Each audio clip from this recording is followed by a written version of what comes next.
shady. I've been feeling it lately, baby.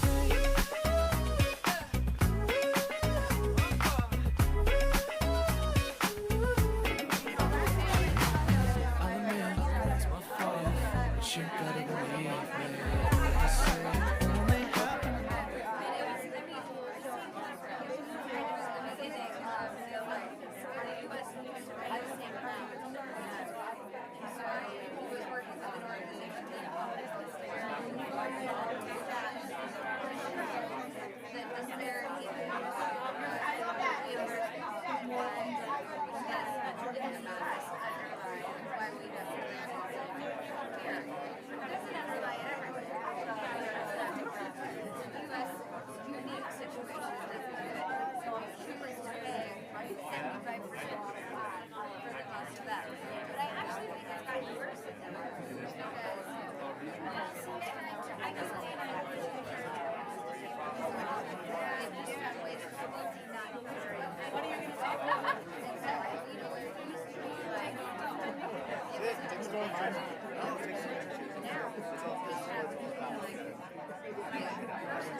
Yeah, of course, we can have it.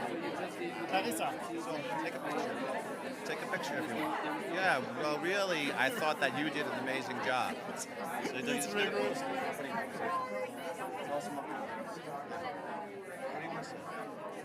Oh, no, you're not saying. I'm saying.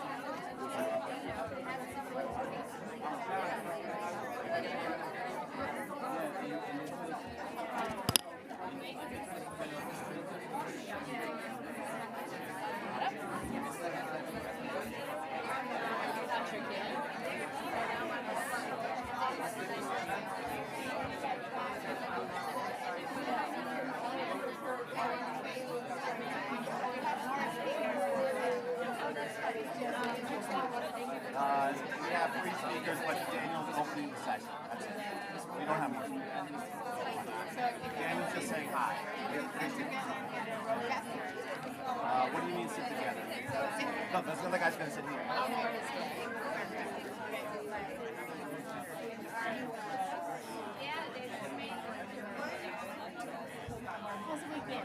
Very bad. Your event was bad. No, I'm joking. I didn't mean to push my story, but that's the whole thing. I got to tell the story. So it'll take a couple minutes. You know, whatever. Why don't we just kick off with... Why don't you have me or you just... I don't know if it's here or there. I definitely would have been the end. It's easier if I'm... What do you want to say? I'm good over here. No, we're going to have to use the two because that is next to each other. I know you don't want to say anything. Which one do you want to say? You have to say.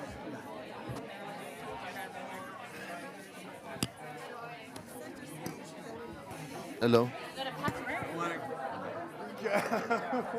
I want to hide. It's part of my mindset to hide. No. Some days Hello, you feel hello. like being front and center. Some days you don't, right? Good morning, everyone. Davos, I went to... Good morning, everyone. How are we feeling today? One of the best things I did yesterday. Can I have your attention, please? Shh. Great. It's my immense pleasure to welcome you to our Mental Health Day, second inauguration. And I'm extremely pleased with the turnout here and the interest this topic is generating. My name is Daniel Koppelkamp. I'm the managing partner of Convergence Partners. We are an investor in the mental and brain health space. And very privileged to co-organize this with our friends from the Real Mental Health Foundation and Catalyst Now. And Shawn, the founder of the Real, and I have been knowing each other for nearly 20 years, I would say, go back a long time. Daniel had hair. And I think both of us have dedicated our careers to date to creating a positive impact in the world. We were pioneers in the clean tech space. I launched one of the first clean tech funds in 2007 here in Europe. Shawn was very active on the clean tech front in the US. And basically over these years of clean tech investing, what I started realizing is that we can bring all these technologies to the market and trying to mitigate climate change, but what we really need to do is change ourselves, right? We need to fix ourselves first, our attitudes, and then I think we can fix the planet as well, right? So, and when I also started realizing over the last years how rampant the problem of depression and PTSD has become, and that we're really in a global epidemic, I decided to set up Convergence Partners to focus on this particular investment theme. And again, what I learned is that the mental health space is still operating in silos. You have all kinds of different stakeholders doing their thing. There's an enormous amount of fantastic innovation coming to the market, but somehow it doesn't really find its way to the front line and to the patients. So that's why we decided to set up and arrange our first mental health event at last year's Davos. Had a fantastic turnout. Really tried to bring all the stakeholders together, bring leading startups, showcasing their technologies, and that created so much momentum that we decided to up it a notch and having our own dedicated space, having a full day of programming today, and again, a very diverse program. And one more aspect I wanted to mention, besides all the innovation that is coming to the market, we are also strong advocates to really tap into indigenous wisdom. I think we can learn so much from some of the indigenous cultures that have been preserving knowledge on how to live effectively in community with the planet. So I think we really need to follow their guidance, listen to them, and that's why we're also really keen to bring more indigenous voices to Davos. Today we will have a leader from Mexico, Mindayi Bastida, who will share some of his wisdom on how to deal with mental health in his community, and this is something we want to do more of, and even potentially have an own dedicated house of global wisdom next year. So without further ado, I pass on the word to Heather, our co-organizer.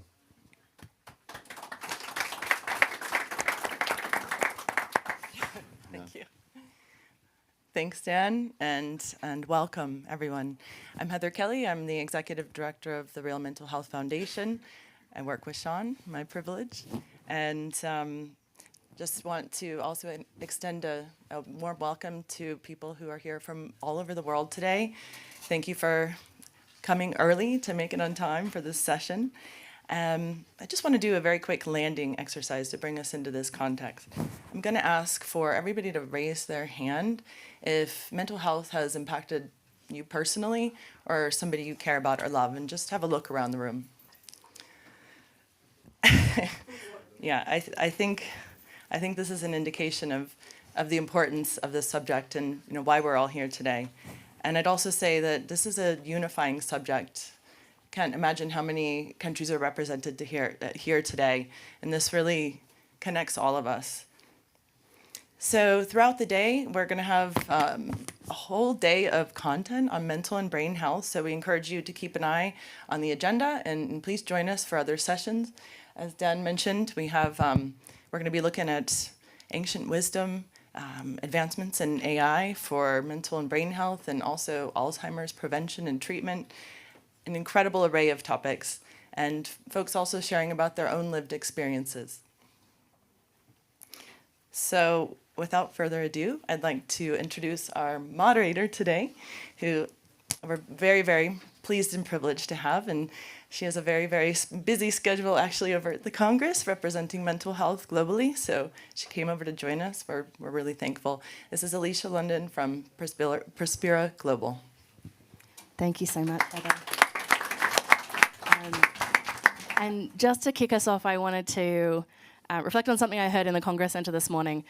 We had a couple of meetings with CEOs, some leaders, funders, and someone said, we haven't heard about mental health before. 5 years ago, who was talking about this? I stuck my hand up. And they said, yes, but you stood out like a sore thumb. and I think just to go from where we were, 6 years ago here in Davos, I just stuck out like a sore thumb, advocating for the importance of mental health globally. And to see how far you've brought this together in these days, just a huge thank you, and to everyone who's come along here today. Because not only that, it has come up in a range of conversations, from conflict to 21st century leadership to economy. This is a topic that's cutting across multiple different issues, and so grateful everyone's here today. Very briefly, at Prospera, I started after founding United for Global Mental Health to advocate and grow the global movement and work with companies and funders, investors on mental health to move money, because that is something that's still desperately needed. But today, I have the absolute privilege of shifting and opening this conversation to men's mental health. It's actually not something we've heard spoken a lot about over the last few days, so thank you for bringing this up to the top of the agenda. It's also an amazing opportunity to hear the stories of these two incredible leaders. Very briefly, I'd love to introduce them to you, and then we'll hear from them both. Patrick Kennedy is a former US Congressman and has done incredible work leading mental health reform in the United States. He's co-author of the Mental Health Parity and Addiction Equality Act, and co-founder of the Kennedy Forum. Shawn Lesser is, as we've heard, has been a pioneer in the impact investing space. He's has his own personal story, made an incredible recovery, and is turning that pain into purpose in founding the Real Mental Health Foundation, the Real Summits, and the Real Fund of Funds, which you'll hear shortly about. With that, I'd actually just love to open up our conversation and ground today in the personal stories, because as we've seen, that's so much of why we're all here. With that, Shawn, can I just pass over to you to open us up and tell a little bit of your story? Sure, thanks. And I'm so excited. Alicia is actually the star of Davos. I've seen her everywhere, and I just got into mental health, but she's been doing this for years, and it's just incredible. And it's so great to work with my buddy Daniel and with Heather and the whole Real team. And I'm sitting next to Patrick. How cool is that? You know, this is great, you know. And I am a real person. I know you've seen me on LinkedIn probably, but I am a human, so I just want you to know that. So I'm just going to give you a little bit of my story, a little bit of my background, and then kind of what happened to me, and then we'll go from there. So you kind of have, first you have the resume that you're going to see, kind of work-wise. So born in Brooklyn, grew up in Long Island, went to Syracuse University. Then I did 15 years, I did international institutional equity sales. What that means in English is selling stocks to banks overseas. And then in 2007, with a partner, we started the first impact investing investment bank. And I did that for 16 years. And I mean, it's not a huge company, but it grew. So that's kind of the quick, so 30 years in finance, right? And then kind of the personal story, it was September 22. I was depressed, having trouble eating, having trouble sleeping. I lost 40 pounds, which is amazing, but I was not on a diet, okay? And people would be like, Shawn, you look so good. And I was like, I never felt worse in my life, but thank you so much, right? And this depression, it was growing.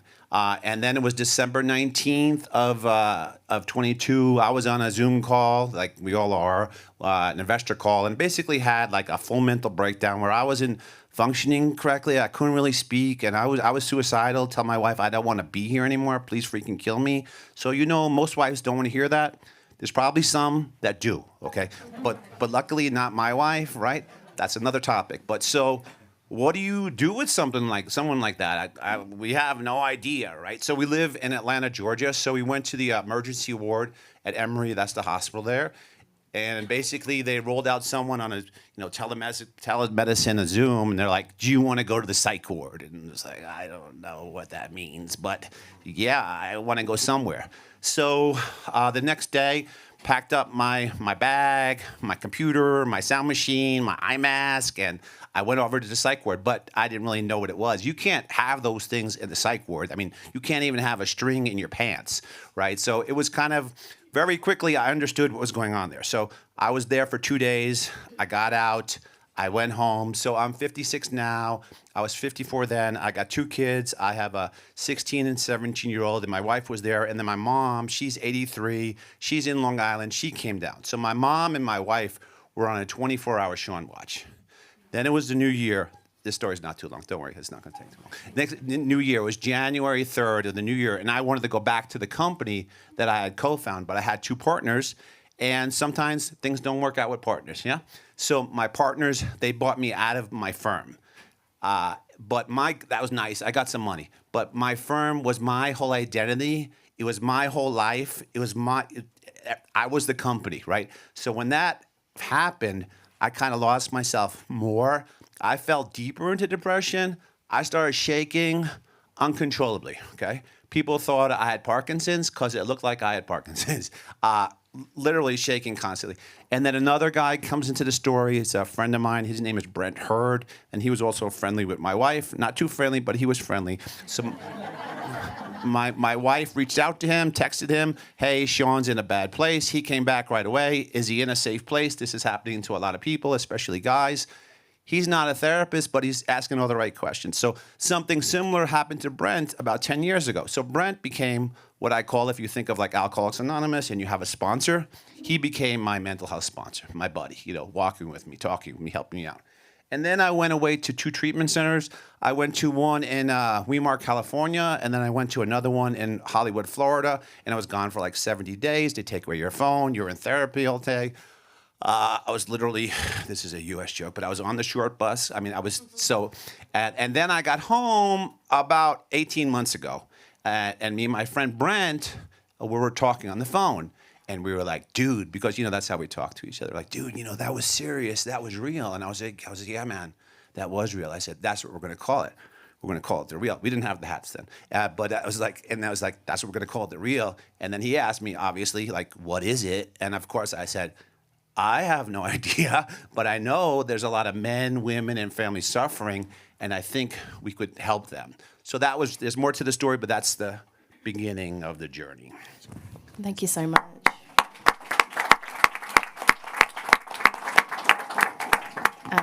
Thank you so much for sharing and being so real in this. It is serious and real, and actually, just before we hand over to Patrick, I know sometimes hearing the stories can be a little tough. Maybe someone you're struggling here today, maybe that's why you're here, or people you care about. So just a public service reminder to make sure this is very normal, and make sure you do reach out to someone. There are a lot of people around here working in this space. If you can't find anyone, you can reach out to me. But the first thing is important to reach out and to find the support. So let's keep that front of mind as well. With that, Patrick, I wanted to hand over to you just to kick off this conversation around men's mental health. Why is it important to you in the work you've done, for you personally? Why is this an important topic? Well, first of all, thank you, Shawn, and I'm glad you're here. Thank you. And you got so much to offer, and there's nothing more powerful than to bring that personal experience, and then to have the resources. And frankly, you have credibility because of your professional successes. Mm-hmm. And I have found I had more freedom to talk about my own mental illness and addiction because I was a U.S. congressman. Like, people aren't gonna totally dismiss me and say you're a loser.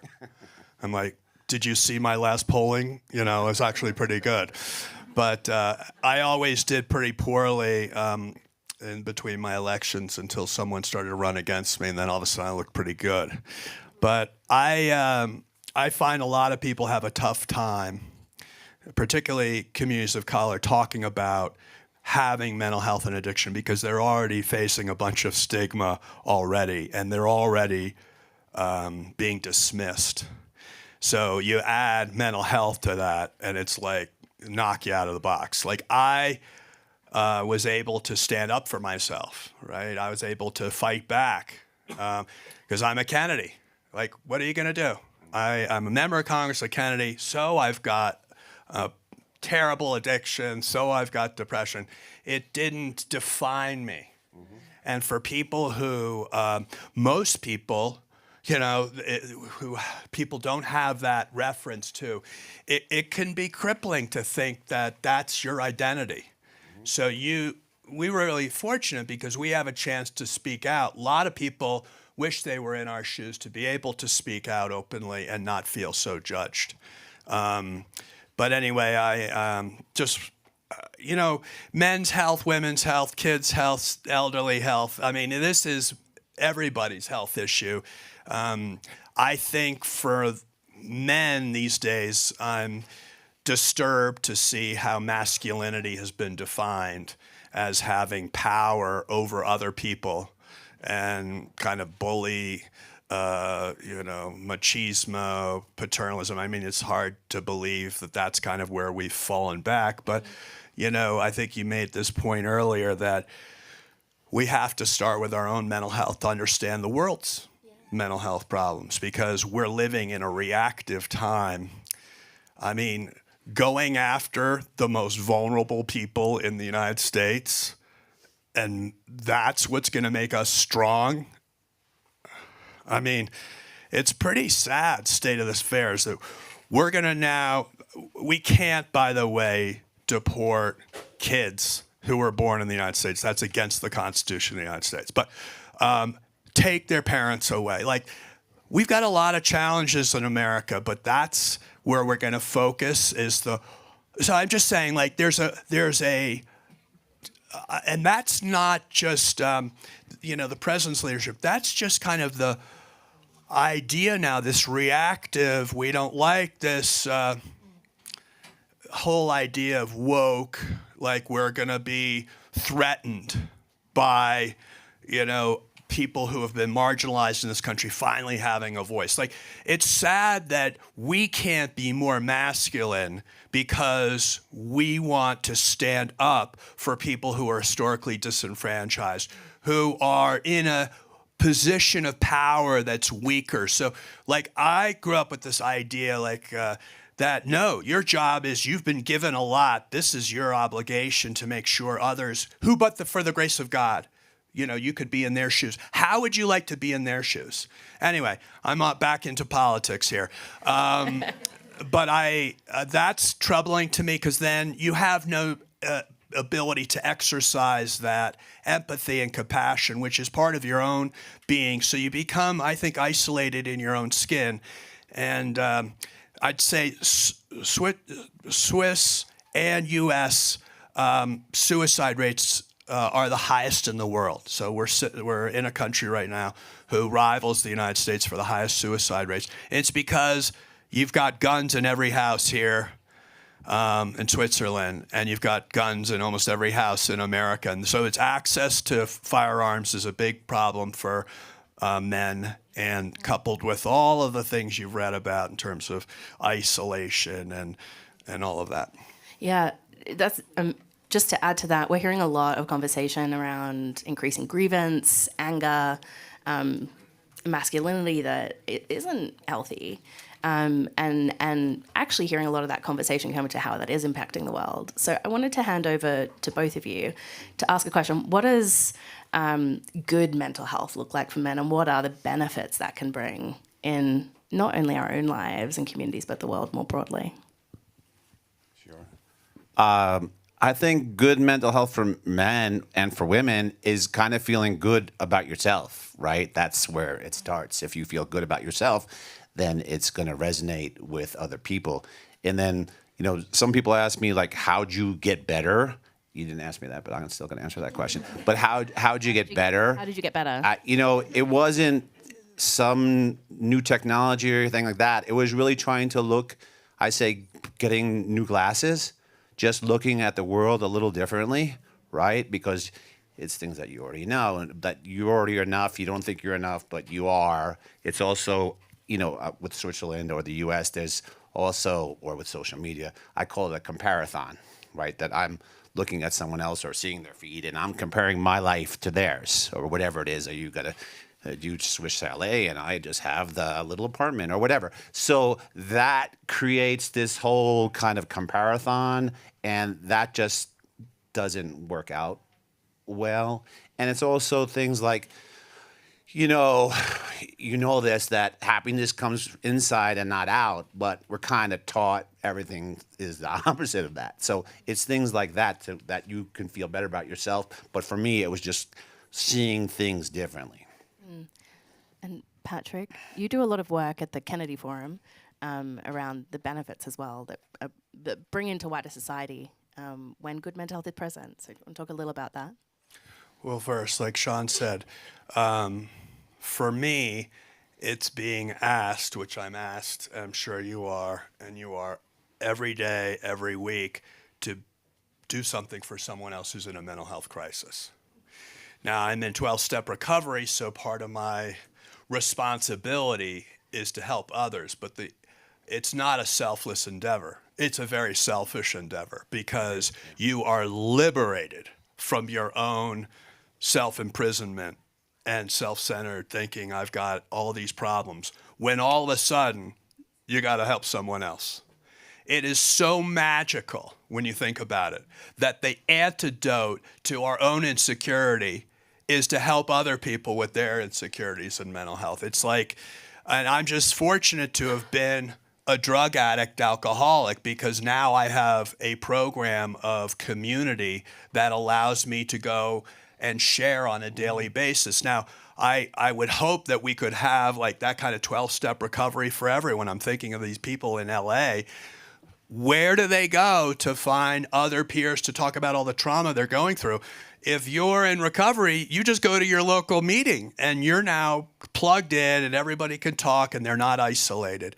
I am so blessed because I'm in 12-step recovery, and it just has given me so much in terms of a daily check-in with real issues. So the best meetings are when people put things on the table that are really in that day in their experience, and then everybody else is like identifying, and then they don't feel so alone. And then they can talk to someone after and connect. When we're all busy on our phones and in business and we're not able to connect on a human level at all in this world. But if you're in recovery and you know your life depends on having that, spiritual connection, you appreciate the spiritual nature of life. And, I never was like an active, this is a spiritual thing, not a religious thing. And the idea that I can get on my knees in the morning and ask for the direction to be of help to someone else is like the breakthrough in my life. So I would say that's for good mental health. I think we don't focus on the spiritual dimension of mental health. In recovery from addiction, we focus on it a lot because if we straighten out spiritually, we straighten out mentally and physically. You first have to put down the drinking and the drugging before you can do any of the rest of this. But it is such a joy to know I've got a whole future ahead of continually realizing the potential I have to be fulfilled because I've gained a sense of purpose that before I never had because all I was wrapped up in my own self-absorption.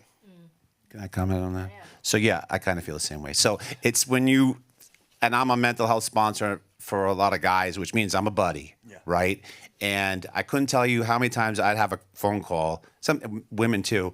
I tell them their story, and then they just say to me, Shawn, I never told anyone this but, right? And then they tell me their story, and I'm really not that surprised because I'm like, yeah, I heard 1,000 stories. This is never 1 degree away from anybody. It's always half a degree or 0 degrees away from anybody. And I say, I was in a bad place at 10, and while you were at a similar place. But everyone in this room is at a 2 or 4 or 6 or an 8 at any time. That's just being a human. Yeah. And it's super helpful for me when lots of times people will be like telling me, I'll be talking to them and be like, Shawn, I'm taking up too much of your time. And it's the same exact thing. I'm like, listen, man, you're not taking up my time. Actually, this is the best thing for me today. It makes me feel really good helping you. So it's not, it goes both ways. It does. You've both talked a little about reaching out for help, having access to that, using a voice, supporting others individually. What else needs to happen at a more systematic structural level? What are some of the changes you think we need to be achieving to support those that are struggling, and whether it's addressing stigma, whether it's, I know you guys at the Kennedy Forum do a lot of work on access to care. What else needs to happen? Well, as someone who grew up in politics and just intimately familiar with political campaigns and how to run a campaign, I think we need a campaign. I think we need to mobilize an advocacy community that's out there that hasn't been organized. So I work with NAMI, whose principal focus is people with schizophrenia and bipolar families, helping loved ones principally. And Mental Health America, who's kind of historic organization, big but pretty, small for the against the demand for advocacy. And then there's a depression, bipolar, and eating disorders coalition. But what we've done is we've siloed. So you're either an opioid addict, or you're an alcoholic, or you're a stimulant addict, and the bottom line is it's the disease of addiction, which is the same disease no matter what the substance is. And then furthermore, we have little to no appreciation about behavioral addictions. And those are even more stigmatized. I wrote this book called Profiles in Mental Health Courage, and I feature 12 people and their families, which, by the way, in our narrative and in our political advocacy, we leave out the families, so that they don't see themselves as part of this advocacy, even though they're the most impacted by a loved one or a colleague or a friend who's suffering. And so, all of that said, I had a terrific chat. I mean, I interviewed over 100 plus people. I got down to 12 that were willing to go and be published with their stories. Now, every one of them really told everything. That was the power of it. But I had a terrific story of a fellow with a gambling addiction, and he couldn't put it in there because of the liability that he had in his life. And I had a terrific story of a guy with sex addiction, and again, that was so shaming he could not talk about it. I was thinking, if I could have gotten those chapters in the book, what an even more powerful book it would have been, because those are like silent killers now that no one associates with the disease of addiction. But in fact, as Dr. Lemke said with Dopamine Nation, it's all the same mechanics. We're all trying to prime the dopamine in our brain, which is why social media has been so effective at wiring us for addiction. So we've got a problem, mental health and addiction. What are we doing as adults? We're commercializing cannabis, and we're introducing sports betting at a level that we've never seen before, among other things. Now, I am for decriminalization. I'm not for putting anyone in jail, but at the same time, when you look at where pot shops are, there's not one in my area. We're like 80% white. They're all in the community where it's 90% black. And yet the people that are making the money off this are really exploiting, because it's just like liquor stores. They're all in the poorest, most underserved communities. So we just have never talked about all these other aspects, because if we really want to cut down, the only way to solve the enormity of this problem is to prevent it from continuing to feed itself. So we have to go into the funnel and stop people from falling over the cliff. And we can't do that when we've primed their brain with the social media, primed it with all these addiction for profit industries, and then expect a young person who's anxious because of COVID and they're isolated and they're unable to mediate their emotions because they've just been stuck on technology. And now it's easy to go get gummies with THC in it. It's easy to vape something. It's easy. That is just, to me, the height of adult irresponsibility. And so anyway, I'm off on another tangent here, but prevention is left out of this. Where I am all for evidence-based models, investing in all that, but the biggest way to move this is to do much better upstream. And by the way, prevention also in giving people the tools for people to be more resilient in terms of coping, problem solving, not living in their reactive brain, like teaching them how to drive their brain. I said this the other day. We need a driver's license, not just to drive our cars, but to drive our brains, so that we're not in a position where we're reacting all day long. Like, I can literally have a situation where I can feel I am about to get a rageful or angry or react, and I can already turn it down, because I know enough to know that's now what my body's telling me, and I got to turn that stuff down, which I'm going to have to learn to do even more now if I turn on the news every single morning, which unfortunately is going to be 4 years of trauma, because it's everybody. There's just going to be constant chaos, constant assaults on everybody's being that, what am I going to do? And then everybody hating on each other because they're in the other tribe. And they're the other tribe. I'll just end with this. Because I'm a Kennedy and I was outed by the guy that I was in drug rehab with, who sold his story to the National Enquirer, which put me on the cover as a drug addict while I was early in my political career. And I thought I was not going to survive this. This is back in '91 when these things actually would have impact your political viability. These days, nothing seems to impact your political viability. I mean, I could be president. I mean, just think about that. I mean, even with all my baggage. And thankfully, the only thing my constituents hated more than drug addicts were people who ratted on drug addicts. They really didn't like that. But in any event, I just say prevention, I think, is going to be the key that we're often missing.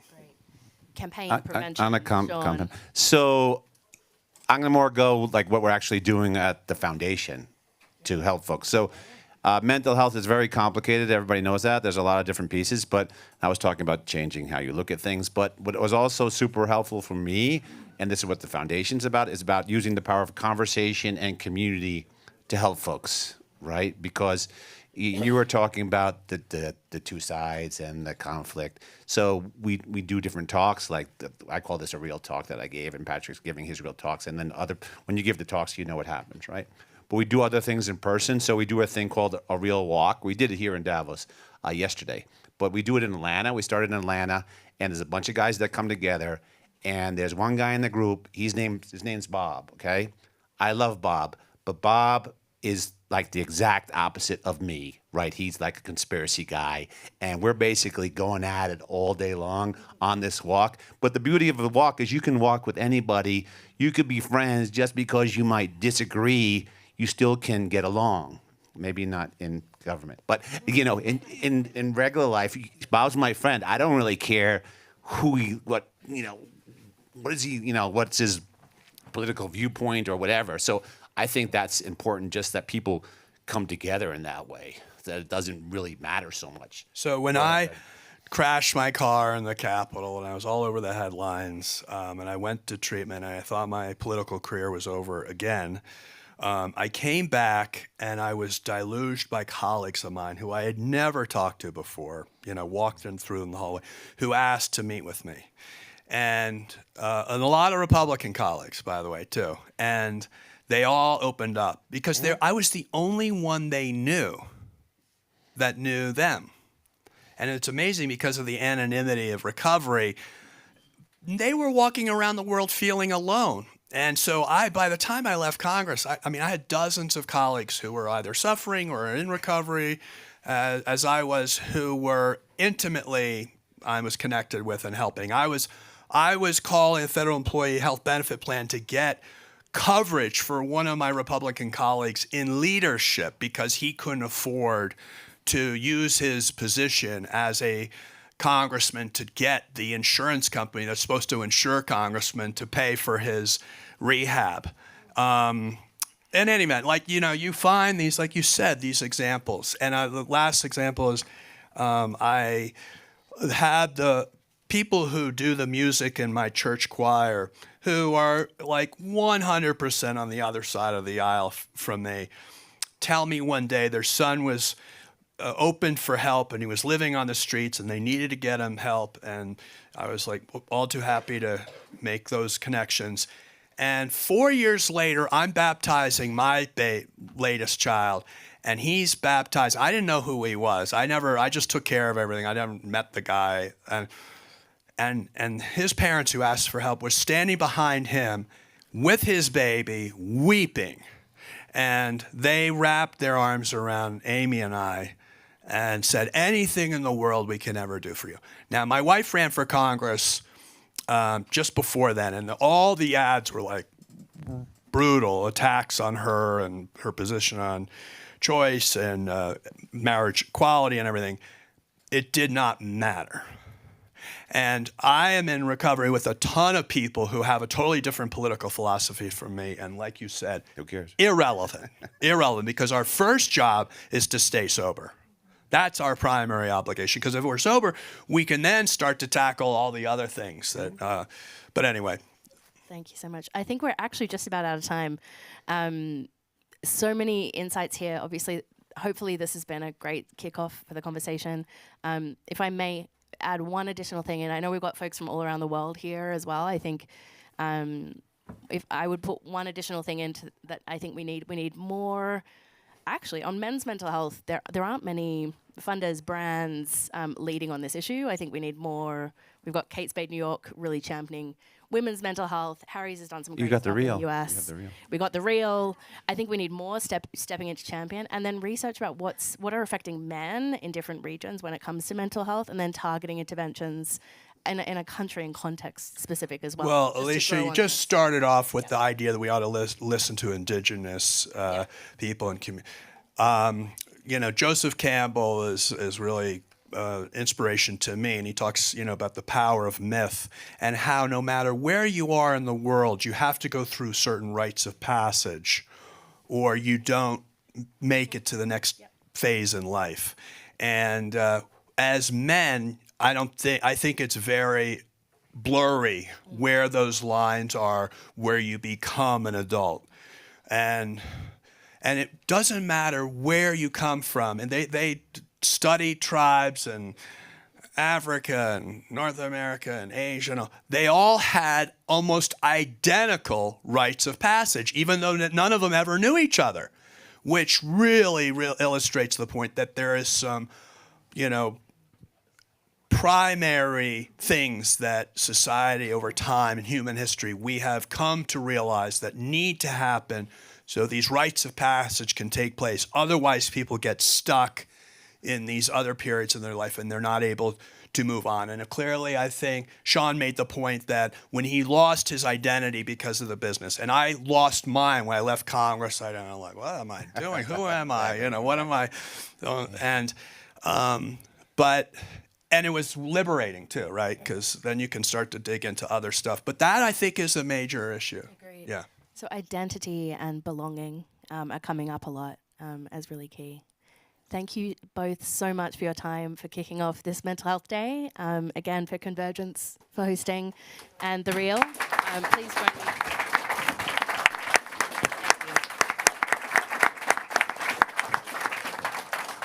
And just to segue us into the next session, we hope you stick around for this. You'll be hearing more from Shawn, who actually, from a conversation we had earlier this week on mental health financing, it's been a slow revolution. It's got a long way to go. Domestically, internationally, for those of you who don't know, global mental health financing is currently around $200 million to aggregate. That's on the philanthropic and government side, more on the investment side. But we need to accelerate this. And to introduce Shawn, Shawn sees himself as an accelerator. He's been, as Dan said earlier, a leader in the impact investing space. This is an area we're seeing more and more venture VC funds. I can see the Masawa folks in the room and others stepping in to really accelerate financing and introduce Shawn and what he's working on next with the Real Fund of Funds. It's my pleasure to hand over to you. Stay in your seats. It's going to be quick because it's only going to be 5 minutes. Hey, fellas in the back, pay attention. Could be money made here. You need this. Okay, we're talking about finance now. But I'm going to talk New York style because we only have a couple of minutes. So the session's called, how we're going to, I'm going to go to this. So we were talking about how do you move $10 billion of new capital into the mental health space. So it also goes back to what are we doing at the Real Mental Health Foundation. There's really two pieces. There's the for-profit and non-for-profit. So we talked some about the foundation. And that's our goal there is by 2030 to help 10 million men with their mental health. And then the other side of it is try to move $10 billion of new capital into the space. So Alicia talked about it a little bit before. My background is I was a co-founder of the first impact investing investment bank. And I kind of feel like mental health is at a similar place to where impact investing was. And I kind of seen that movie. And now impact investing, the latest from the GIN, which is a global impact investing network, is it's a $1.5 trillion space. So I don't even think $10 billion is a crazy number to be thinking about. And in the sense, how many finance people we got in the room? I don't know if I'm talking finance or talking, so, okay, not too many, that's okay. But basically, in private equity, you have these very small funds in terms of the world that aren't huge funds. And big investors cannot invest in these smaller funds because they have big appetites. They need to invest 50 million, 100 million. UBS is not going to invest in a $30 million fund. They just doesn't make any sense. So what we're also doing, and just real quick, we started the Real Foundation about 18 months ago, and we have a fund of funds. It's information. So what that means is it's information. We do not have it yet.